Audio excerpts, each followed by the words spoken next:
This video was supposed to come out in July, alongside the Morbius movie, but now, thanks to a completely unrelated, disease-stricken, blood-sucking creature of the night, you're getting it now. You lucky duck.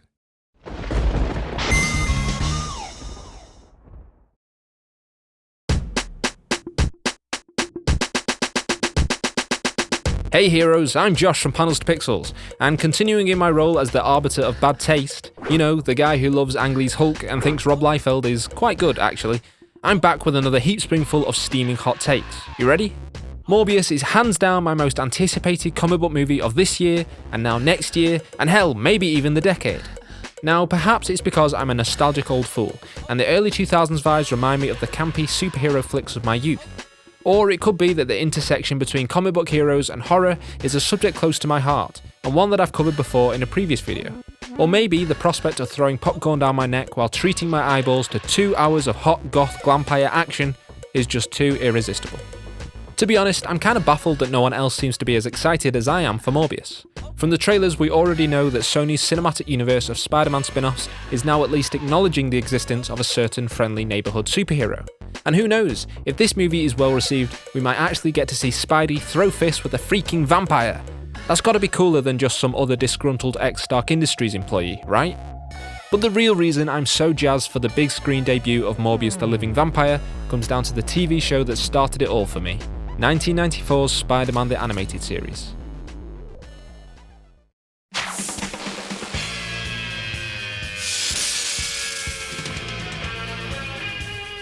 If you're of a certain age, there's a good chance that the 90s Spider-Man cartoon, along with 1992's X-Men and Batman the Animated Series, was your first introduction to the world of comic book superheroes. It certainly was for me. The show's more adult themes and its willingness to embrace the weirder, fantastical elements of the web-swingers mythos have shaped the way I perceive the character, and what I look for in a Spider-Man story.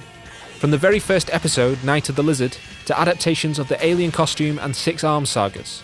Unlike previous on-screen incarnations of the webhead, the 90s cartoon wasn't afraid to dive deep into the crazy world of comic books.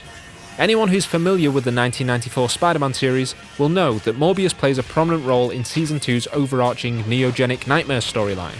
The character first appears in his human form in the season's premiere, but later transforms into his pseudo-vampiric self and gets to be the star of his very own origin episode.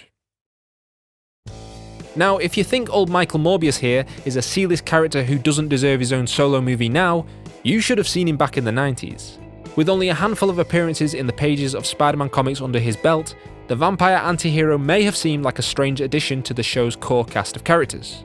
But the inclusion of Morbius, as well as characters like Blade, the Punisher, and in fact the entire Man-Spider plot, makes perfect sense once you talk to the series' head writer and producer.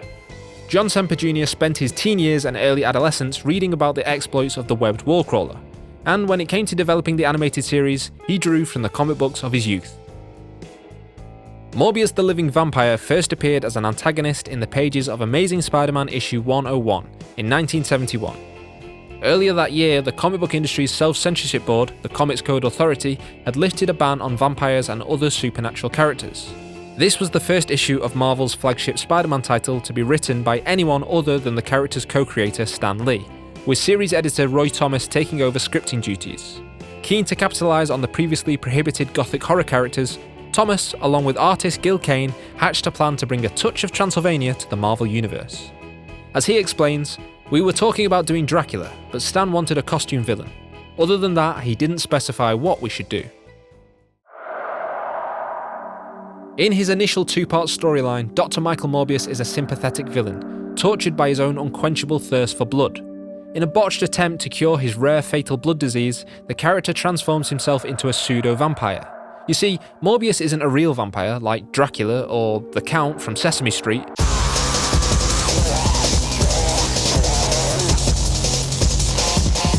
Rather than being cursed with an insatiable bloodlust and the sleep cycle of a YouTuber through supernatural means like, say, a pair of fangs to the throat, Dr. Michael's transmutation is the result of science gone wrong. Morbius is implicitly a vampire, but not explicitly a vampire, hence the distinction of living vampire, because he's not undead. Got it? Good. Here's John Semper Jr. again to explain how Morbius' comic book origin influenced, or rather didn't influence, his role on the show.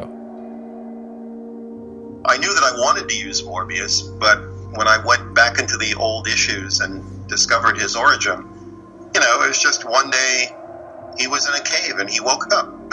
It's like, literally, the story starts and Peter's involved in some kind of soap opera thing, and then it cuts to a cave near the beach, and, the next panel is a vampire, and he's in there and he wakes up and he goes, hey, I'm awake. I think I'll do some vampire stuff. And that's the origin of Morbius. And I thought, well, that's stupid. We can't do that. By streamlining the character's origin and introducing him to the audience as a regular human well in advance of his transformation, the show manages to make Morbius an even more tragic and sympathetic antagonist. And it's not just us, the viewers, that have more time to get to know the man behind the monster. As fellow students at Empire State University, Peter Parker and Michael Morbius' relationship is well developed throughout the series. The pair enjoy a friendly academic rivalry, and a less friendly competition for the affection of the show's love interest, Felicia Hardy. Again, by slowly seeding these relationships across multiple episodes and introducing Morbius as a member of Peter's core social circle, it raises the personal stakes of his inevitable turn to the plasma-hungry side. And speaking of plasma, much has been said about the strict censorship surrounding the 90s Spider-Man cartoon. From the lack of actual punches thrown to the infamous studio note that read, "Caution that when Spider-Man lands on the roof, he doesn't harm any pigeons." The show's constant kowtowing to broadcast standards and practices has become a point of ridicule to some on the World Wide Web. Conversely, John Semper Jr. protests that the series wasn't any more heavily censored than other Saturday morning kids cartoons of the time, but he does concede that a blood-sucking vampire was never going to fly with the network. The solution was to have Morbius hunger for the much more censor-friendly plasma instead, the liquid component of blood.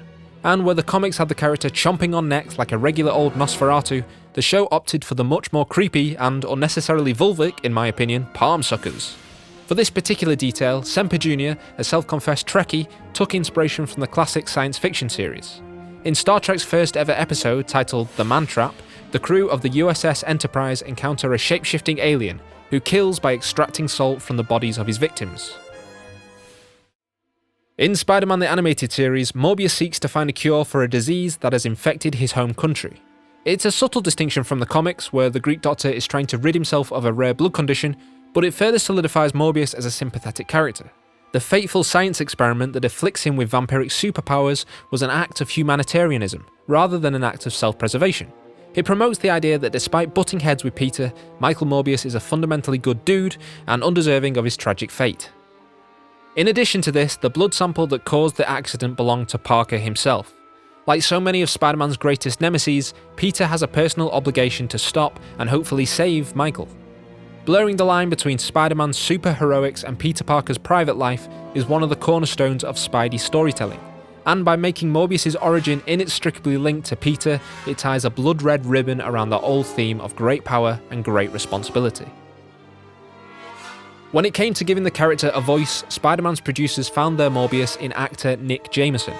Taking inspiration from classic vampire flicks, Jameson channeled Bela Lugosi and performed with a thick Eastern European accent. You must help me, please. I hunger. No, never hurt you. It may seem like an odd choice for a character who is supposed to be of Greek descent, but it all adds to the super camp monster movie vibes.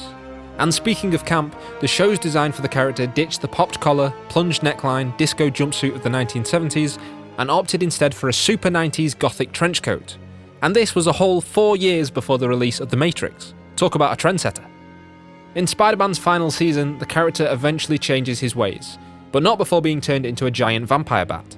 He then joins forces with Blade and Black Cat as the badass, vampire-hunting anti-hero he was destined to become all along.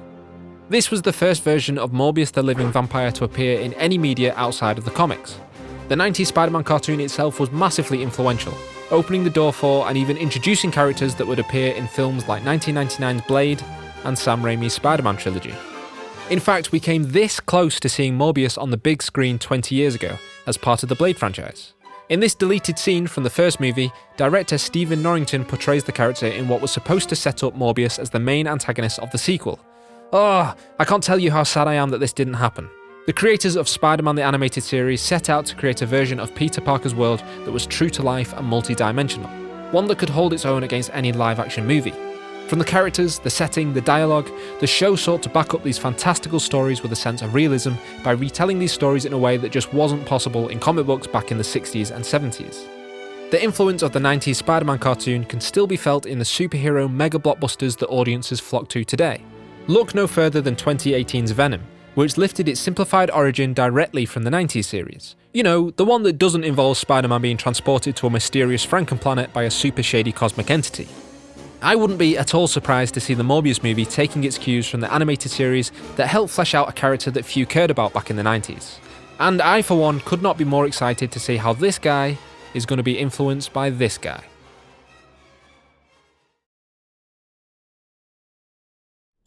Thank you for watching this video. As a special treat for making it this far, here's a bonus fun fact that didn't fit anywhere else in the script. Morbius' appearance in the comics was originally based on Academy Award-winning actor Jack Palance, who, in a curious twist of fate, would go on to portray Dracula in a 1973 British TV movie. Coincidence? I think so. Anyway, don't forget to subscribe to Panels to Pixels to see more videos like this one.